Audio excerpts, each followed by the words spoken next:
Heartbreak has a strange way of stopping time. One moment you're moving forward, making plans, laughing without effort, and the next, everything feels paused, muted, heavy. If you're reading this with a quiet ache in your chest, let me say this first. You're not weak for feeling this way. You're human. Anyone who has loved deeply knows this space.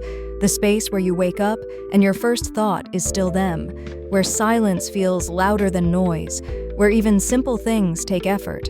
And maybe right now you're asking yourself, what do I do next? Or, how do I move when my heart feels stuck?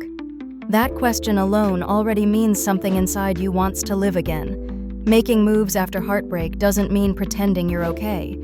It doesn't mean forcing yourself to move on just because time has passed. It means choosing to move with the pain instead of fighting it. Have you noticed how we sometimes rush ourselves? How we say, I should be over this by now, or others have it worse, why am I still hurting? What if you didn't rush? What if you allowed yourself to feel without judgment? Healing doesn't follow a straight line.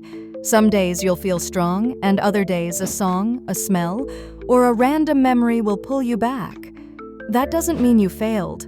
It means you cared, and caring is not something to be ashamed of. After heartbreak, the hardest step is often the smallest one. Getting out of bed, replying to a message, going for a short walk, drinking water when you don't feel like it. These are moves too. Have you given yourself credit for surviving the days you thought you wouldn't? Have you paused to recognize how much strength it takes just to keep showing up?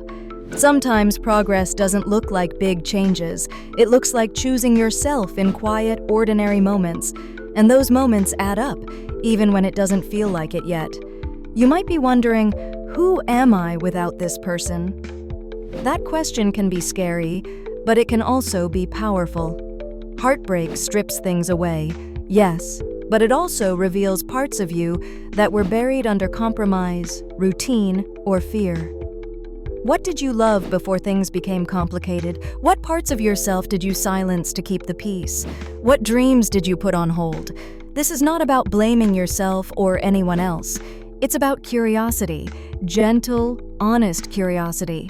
Because within that curiosity is the beginning of rebuilding, not a harder version of you, but a truer one. There will be days when moving forward feels like betrayal, like letting go, means what you shared didn't matter.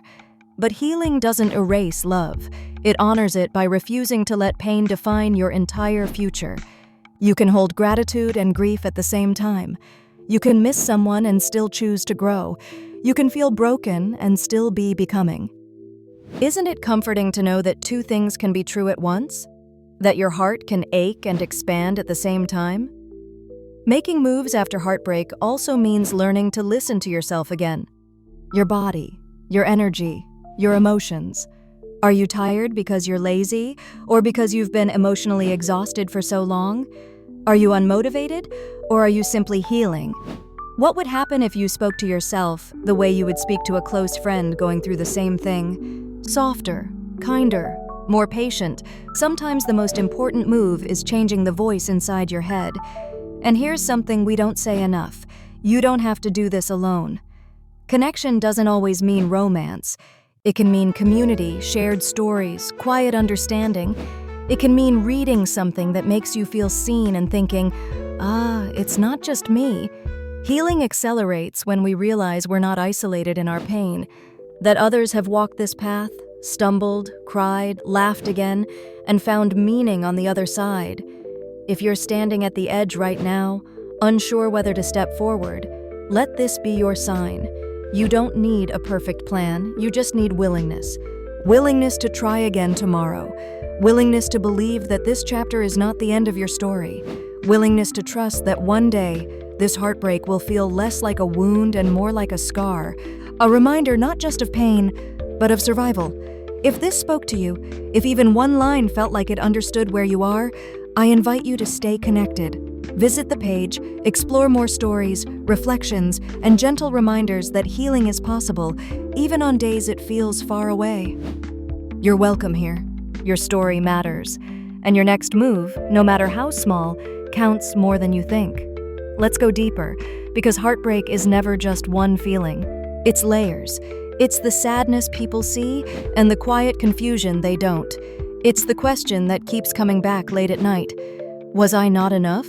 Or did I imagine everything? If you've ever replayed conversations in your head, wishing you said something differently, if you've ever blamed yourself for things you couldn't control, pause here for a moment. Breathe. That looping doesn't mean you're broken. It means your heart is trying to make sense of loss. Making moves after heartbreak often starts with unlearning. Unlearning the idea that your value depended on someone staying. Unlearning the habit of shrinking yourself just to keep love alive. Unlearning the belief that starting over means you failed. What if starting over is actually proof that you survived? What if this pain is not a punishment, but a redirection? Ask yourself honestly, what did this heartbreak teach me about what I deserve? What did it show me about my boundaries? What am I no longer willing to accept? These questions aren't meant to hurt you, they're meant to free you. Some days you'll feel brave, other days you'll miss them so much it physically hurts. And here's the truth no one tells you enough. Both days are part of healing. You don't need to be strong all the time. You don't need to post about glowing up or prove anything to anyone.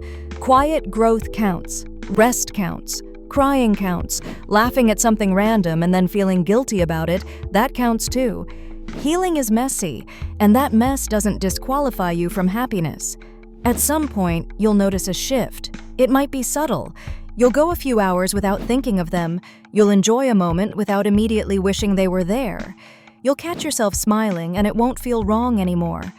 When that happens, don't panic. Don't tell yourself you're forgetting or replacing what you had. You're not erasing the past, you're expanding your future.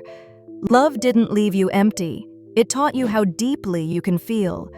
Making moves after heartbreak also means choosing yourself again and again, even when it feels uncomfortable. Choosing to say no when something drains you. Choosing environments that feel safe. Choosing content, stories, and voices that don't pressure you, but remind you that growth is possible. You deserve spaces that don't rush your healing, that don't judge your pace, that don't tell you who you should be by now. And that's where Echt Plum comes in. If you're craving real talk without pretending, inspiration without pressure, and reflections that feel human, not perfect, then you're in the right place.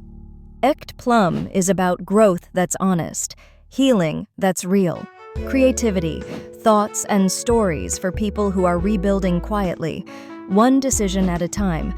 If this message resonated with you, if you felt seen, even for a second, explore more on the page.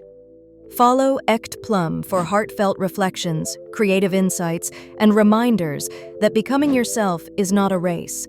Join the conversation. Your story, your thoughts, your healing matter here. Stay connected if you're learning how to move forward without losing yourself. You're not behind, you're not broken, you're becoming. And sometimes that's the bravest move of all.